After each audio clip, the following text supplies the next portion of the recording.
علم صرف کا حکم بتلایا تھا میں نے. کیا ہے حکم بیٹا؟ یہ آپ بتلائیں. یہ موضوع ہے علم صرف کا، الاسماء المتمکنہ والافعال المتصرفہ. یہ صرف کا موضوع ہے. جبکہ صرف سیکھنے کا حکم کیا ہے؟ یہ میرا سوال ہے. صرف سیکھنے کا کیا حکم ہے؟ ہاں جی، فرض کفایہ. فرض ثابت کیسے کیا تھا فرض کفایہ؟ کہ علم شرعی کو حاصل کرنا ہر ایک پر فرض ہے نا. پیارے نبی صلی اللہ علیہ وسلم کا فرمان طالب العلم فریضۃ علی کل مسلم، ہر مسلمان مرد و عورت پر علم کا حاصل کرنا فرض ہے. اور اس علم سے مراد علم شرعی ہے. فرض ہے نا اس حدیث کی روح سے. تو ایک قاعدہ ہے الوسائل لہا احکام المقاصد. وسیلہ بننے والی چیزوں کے لیے مقاصد کا حکم ہوتا ہے. جو اصل مقصد کا حکم ہوتا ہے وہی وسیلے کا حکم ہوتا ہے. نماز فرض ہے، اس کے لیے وسیلہ وضو ہے. وضو نہ ہو تو لا صلاۃ لمن لا وضو لہ. جس کی نماز، اس کی کوئی نماز نہیں ہے جس کا وضو نہیں ہے. ٹھیک ہے، وضو کے بغیر نماز نہیں ہوتی. تو وضو فرض ہو گیا نماز کے لیے. نماز فرض تھی تو اس کے لیے وضو فرض ہو گیا. تو یہ جو علم ہے، کل میں نے آپ کو ابن حزم رحمہ اللہ کا قول بھی سنایا تھا. یہ علم کا حاصل کرنا قرآن و سنت کو سیکھنے کے لیے ضروری ہے. اگر وہ سیکھنا فرض ہے تو یہ بھی سیکھنا فرض ہے. لیکن فرض کفایہ ہے. کیوں کہ چند لوگ ایسے مدارس والے ہی اس کا عدم کر لے کہ ہم نے اس کو سیکھنا ہے اور آگے پہنچانا ہے، تو اس کا فرض کفایہ ہونا، یہ اس کا حق ادا ہو جائے گا. یہ ضروری نہیں ہے کہ ہر دکان والا، ہر مزدوری کرنے والا، ہر عامی و خاص آدمی، ہر آدمی نحو صرف کو سیکھے تو پھر گزارا ہے، ورنہ تو گزارا نہیں ہے. جو مدارس میں 10% یا 5% لوگ آ رہے ہیں، کم از کم یہ 5% یا 10% لوگ تو یہ عزم رکھیں کہ ہم نے نحو صرف کو سیکھ کر قرآن و سنت کا صحیح طالب علم بننا ہے اور قرآن و سنت کو صحیح معنوں میں حق ادا کر کے پڑھنا ہے، اور اس میں جو اغلاط ہوتی ہیں اس سے بچنا ہے. جبکہ مدارس کا رجحان ہی وہ 1% طالب علم ہیں یا 2% جامعات میں جو اس پہ صحیح محنت کرتے ہیں اور اس کو سیکھتے ہیں. یہ بات حقیقت پہ مبنی ہے. کیسے کہ ایک مدرسے سے 7 طالب علم فارغ ہوتے ہیں تو مدرس کتنے بنتے ہیں؟ 1 یا 2.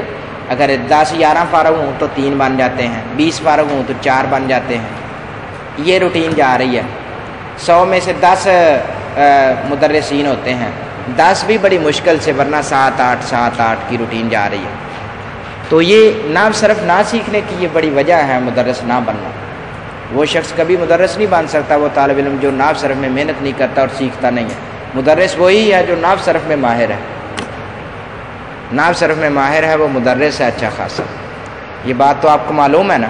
مدارس میں جاتے ہیں استاد لگنے کے لیے، وہ آپ سے کس چیز کا ٹیسٹ لیتے ہیں؟ نحو صرف کا یا دیگر اصول فنون کا؟ نحو صرف کا لیتے ہیں نا. عبارت پڑھو یا صیغہ بتاؤ یا فلاں قانون بتاؤ، فلاں ضابطہ بتاؤ. نحو صرف کا لیتے ہیں نا. یہ بات پکی یاد ہے نا آپ کو؟ مرید کے میں جائیں یا جہاں بھی جائیں، اگر ٹیسٹ لینے والا معاملہ ہو تو نحو صرف سے لیتے ہیں. تو معلوم ہوتا ہے کہ نحو صرف درس نظامی کے کورس کے اندر اس جتنی اہمیت کے عمل کوئی اور چیز نہیں ہے. باقی قرآن و سنت تو یہ سیکھنے کے لیے ہی ہم یہ پڑھ رہے ہیں. ابتدائی کلاسوں میں اس پہ محنت کروائی جاتی ہے، بلوغ المرام میں تراکیب کروائی جاتی ہیں، پہلی کلاس میں بچوں کو بنیادی چیزیں یاد کروائی جاتی ہیں، ابواب الصرف یاد کروائی جاتی ہے، پہلے 3 سال میں نحو صرف کی عام کتب رکھی جاتی ہیں، آخری سالوں میں کتب احادیث اور کتب عقیدہ اور دوسری کتب رکھی گئی ہیں. اسی لیے کہ پہلے 3 سالوں میں بچے کی بنیاد اچھی ہو جائے. پہلے 3 سال محنت نہیں کرتے تو پھر نحو صرف کمزور رہ جاتی ہے. پھر دورے میں بھی جو ہے وقت ضائع کرنا. دورے میں آئے ہیں تو اپنے آپ کو ایسے 25 دن کے لیے، ابھی آج میں نے حساب لگایا 23 دن ہے، وقف کر دیں اپنے آپ کو. جو سر درد ہوتا ہے ہو لے 23 دن، کوئی حرج نہیں ہے. کمزور ہوتے ہیں ہو جائیں، محنت اتنی کریں کہ آپ کو یہ دورہ کامیاب کر دے. وقت آئے آپ نحو میں ماہر ہو جائیں. اور نحو صرف ایک محدود چیز ہے، بڑی وسیع نہیں ہے جس کا بندہ احاطہ نہ کر سکے. ایک محدود اصول و ضوابط ہے، وہ یاد کر لیے جائیں تو بس بندہ نحو صرف سیکھ جاتا ہے. یہ نہیں کہ یہ نہ ختم ہونے والی چیز ہے. اب مجھے یہ بتائیں، جس نے یہ بات یاد کر لی کہ فاعل مرفوع ہوتا ہے، فاعل کیا ہوتا ہے؟ مرفوع ہوتا ہے. اس کو پوری زندگی میں یہ درس نظامی کا 7 سالہ 8 سالہ کورس ہے، اس کو یہ قاعدہ دوبارہ بدل کر سامنے آ سکتا ہے؟ نہیں آ سکتا. یہ قاعدہ یہی رہے گا، چاہے پہلی کلاس میں یاد کر لے یا 7ویں میں یاد کرے جا کر. مجرورات 17 ہیں جو اپنے ماں بعد اسم کو جر دیتے ہیں. پہلی کلاس میں یاد کر لیے ہیں تو آگے آسانیاں ہی آسانیاں آ رہی ہیں. یہی ہے.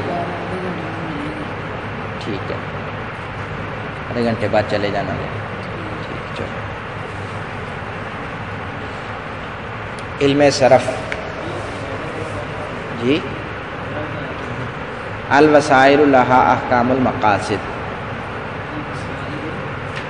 الوسائل وسیلہ کی جمع، الوسائل لها احکام المقاصد. ایک حرم الاصول حرم الوصول، جو اصولوں سے محروم کر دیا گیا. حرم الوصول وہ منزل مقصود سے محروم کر دیا گیا، وہ منزل مقصود سے محروم کر دیا گیا. تو منزل مقصود تک پہنچنے کے لیے اصولوں کی زندگی میں جینا، اصولوں کی دنیا میں آنا، اصول سیکھنا، وہ چاہے فقہ کے اصول ہوں، چاہے رجال کے اصول ہوں، اصول حدیث کے اصول ہوں، اصول صرف کے اصول ہوں، اصول نحو کے اصول ہوں یا دیگر اصول ہوں. ان میں مہارت حاصل کرنا منزل مقصود قرآن و سنت کو سیکھنا ہے ہماری، اور قرآن و سنت کو سیکھ کر ان پر عمل کرنا، اور پھر سعادت الدارین دونوں جہانوں کی کامیابی جنت کو حاصل کرنا. اصلی مقصد ہمارا یہ ہے. صاف ظاہر بات ہے، بندہ سٹیپ وائز چلے. قرآن مجید کی جو حکمتیں ہیں اتارنے کی، مباحث فی علوم القرآن پڑھنے والے جانتے ہیں اللہ تعالیٰ نے بتدریج اتارا ہے. 2 جگہ پہ قرآن مجید کے نزول کا ذکر ہے. ایک جگہ پہ ہے یہ انا انزلناہ فی لیلۃ القدر، ہاں جی. تو ایک جگہ پہ ہے نحن نزلنا الذکر وَإِنَّا لَهُ لَحَافِظُونَ، اِنَّا نَحْنُ نَزَّلْنَا الذِّكْرَ وَإِنَّا لَهُ لَحَافِظُونَ. ایسے ہے. تو اب یہاں پہ نزل لفظ اور انزلنا لفظ 2 جگہ پہ 2 لفظ بولے گئے ہیں. اب جس کو گرامر نہیں آتی وہ مجھے ان دونوں میں فرق کر کے بتلا دے، وہ انعام کا حقدار ٹھہرے گا. کہ اللہ تعالیٰ نے دونوں جگہ پہ باب تفعیل اور افعال کیوں بولا ہے؟ ایک جگہ، دونوں جگہ پہ ایک ہی باب بول دیتے، دونوں جگہ پہ انزلنا ہی آ جاتا. ایک جگہ پہ باب تفعیل کا استعمال کیا نزلنا، اور ایک جگہ پہ انزلنا باب افعال کا استعمال کیا ہے.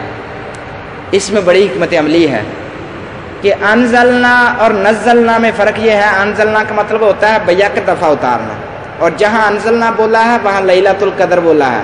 ہم نے اس کو لیلۃ القدر کی رات میں اتارا ہے، تو یہ ایک دفعہ اتارنے کی بات ہے. اور جہاں نزلنا ہے، نزلنا کا مطلب ہوتا ہے بتدریج اتارنا، بضرورت اتارنا. جو سوال ہوتا اس کی ضرورت پیش آتی، جبرائیل نبی صلی اللہ علیہ وسلم کے پاس رہنمائی کے لیے پہنچ جاتا قرآن مجید لے کر. یہ ہے نزلنا. یہ 23 سال کے عرصہ میں نازل ہوا ہے. اب یہ بہت بڑا اشکال ہے. ایک دفعہ قرآن کہہ رہا ہے کہ ہم نے ایک ہی دفعہ نازل کیا لیلۃ القدر کی رات میں، دوسری جگہ پہ قرآن کہہ رہا ہے کہ ہم نے قرآن مجید کو نازل کیا ہے 23 سال کے عرصہ میں بتدریج بضرورت. یہ تو اب یہ نحو صرف کا مسئلہ ہے. حل اسی کو وہی کر سکتا ہے جو انزال اور تنزیل کے فرق سے آشنا ہے، جو انزال اور تنزیل کے فرق کو جانتا ہے کہ باب تفعیل اور باب افعال کا معنی کیا ہوگا اور اس میں فرق کیا ہے، تفاوت کیا ہے. جس کا جواب یہ دیتے ہیں، شارٹ کٹ ہم اپنی کتاب کی طرف بھی آنا چاہتے ہیں. جواب یہ دیتے ہیں کہ باب افعال جہاں بولا ہے اللہ تعالیٰ نے کہ ہم نے اس کو لیلۃ القدر میں نازل کیا ہے، یہ ہے اللہ تعالیٰ نے جو لوح محفوظ ہے اس سے اٹھا کر بیت العزہ آسمان دنیا پہ ایک جگہ ہے وہاں اتارا ہے. تو یہ قرآن مجید اکٹھا اتارا ہے. دوسرا جواب اس کا یہ ہے کہ اللہ تعالیٰ نے قرآن مجید کی تکمیل لیلۃ القدر کی رات میں کی ہے. جو اتارنے کی تکمیل تھی نا، نزول کی تکمیل، وہ لیلۃ القدر کی رات میں ہوئی ہے. لیکن پہلا جواب جو ہے کہ اللہ تعالیٰ نے جہاں لوح محفوظ میں تقادیر لکھی ہے نا، تقادیر لکھی ہیں، تو وہاں جو قرآن مجید پیارے نبی صلی اللہ علیہ وسلم کو دینا تھا بیت العزہ پہ ایک ہی وقت میں اٹھا کر پورے صحیفہ کو، مصحف کو وہ رکھ دیا گیا. تو اب نیچے بیت العزہ سے نیچے وہ ہے تنزیل، انا نحن نزلنا الذکر وانا لہ لحافظون. یہ قرآن مجید کی تنزیل جو یہ آہستہ آہستہ 23 سال کے عرصہ میں یہ باب تفعیل جو ہے تو یہ بضرورت بیت العزہ سے جبرائیل لے کر نبی صلی اللہ علیہ وسلم کے پاس آ جاتا تھا. تو یہ دیکھیں چھوٹا سا فرق ہے نا، لیکن گرامر نے حل کیا. کس نے حل کیا ہے؟ بولو. گرامر نے حل کیا. تو ہمارے سامنے تو باب تفعیل آ جائے یا اس طرح کا معاملہ آ جائے تو ہم تو اس کو یہ نہیں اہمیت دیتے کہ اب اس کا معنی کیا کرنا ہے یا اب باب چینج ہو گیا.